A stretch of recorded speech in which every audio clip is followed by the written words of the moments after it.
Hi, it's Marie Demore, and this is my speech. By the age of 14, girls are twice as likely to drop out of a sport than boys. They have 1.3 million fewer opportunities and limited sports options. This causes a lot of problems, both for the girls playing the sports and those who wish to enter into a professional sport when they grow up. As a society, we need to be more aware of these problems and the hardships these girls will face, and that what could await them when they become professionals. Women athletes should be treated fairly, no matter what their age or what skill level they play. Whether it's an equal opportunity to get paid a fair wage and even wage, or even just get the support that they deserve.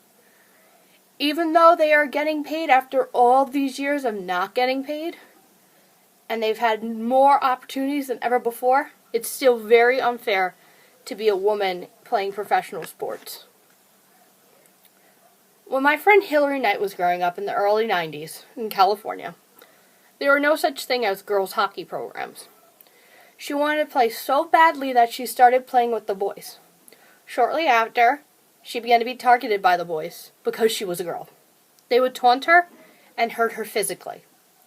So she did what every young girl at the time would do when they were playing hockey with boys.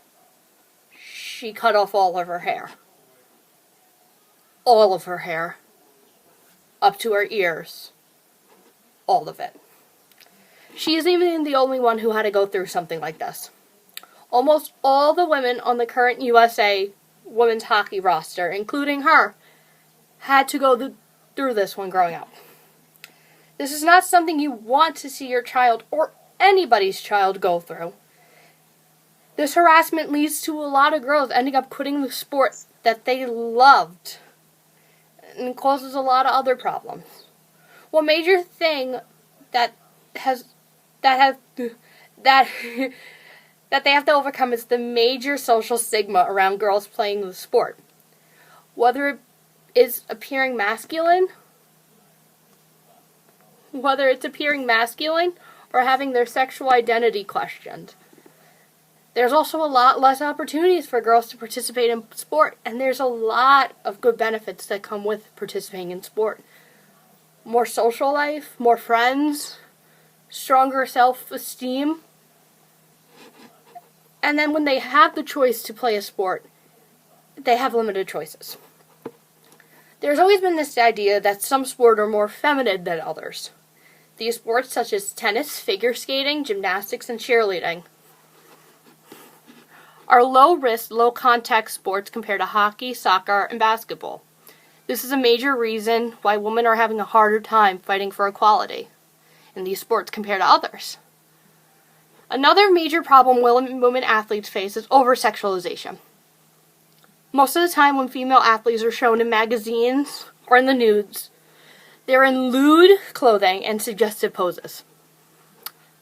A research project conducted that a majority of people don't actually like seeing that, but it's society who deems that people like seeing that, so that's what they're going to put out. Women professional athletes are at a major disadvantage when it comes to a lot of things. The U.S. women's soccer team, despite being the best team in terms of championships and their record, is suing the U.S. Soccer Association for gender discrimination. There is a major gap between the pay, even though the women's team brings in more money during the tournaments. The men earn an average of $263,320 per year, while the women make only $99,000 per year. Men make an average of $13,166 per game, while women make a mere $4,950 per game. They are waiting their May 20th court date to sue for final damages. The U.S. women's hockey team also went through a similar thing. They boycotted the World Championship in 2016 due to unequal and very unfair treatment. USA Hockey didn't really do anything until the men's team also decided that they were going to boycott the game until the women had a settlement. This is when they stepped in and decided to work with the women. The team was awarded $950,000 by the end of the year to compensate all the players. Before, they only received $6,000 for 6 months in training camp before the Olympics.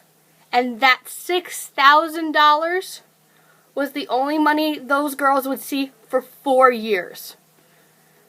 Those training camps were 6 months long, and they had to leave their jobs as nurses and doctors and engineers. So they weren't getting paid, and they were only getting paid $1,000 a month. Their training stipends were also made $2,000 across the board because some players would get more money compared to others due to how long they played. They also will receive money if they win gold or silver in the Olympics. $20,000 for gold, $15,000 for silver. Insurance to cover them if they got injured was up from $15 a day to $50 a day. They would get more marketing and more PR allocated towards them. And USA Hockey started a girls' grassroots program similar to the $3.5 million men's program that they had. The girls' program had no money before this. A study performed by Greta Sharp showed that girls who played a sport and had a role model in their sport not only had a major impact in their playing ability, but in every aspect of their life. The best thing everybody could do is just care. If you see a women's professional game on and you want to watch that sport, watch the women's instead of the men's.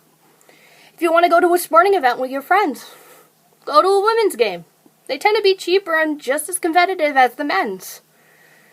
Want to support a local Little League or kids sports program? Volunteer or donate to the girls' youth program instead. The bottom line is nothing is going to change unless people just start to pay more attention. If not equal attention to both genders. A sport is a sport. A person's gender has no effect on whether or not a game is more fun to watch or is more competitive. So why not watch a girls' program?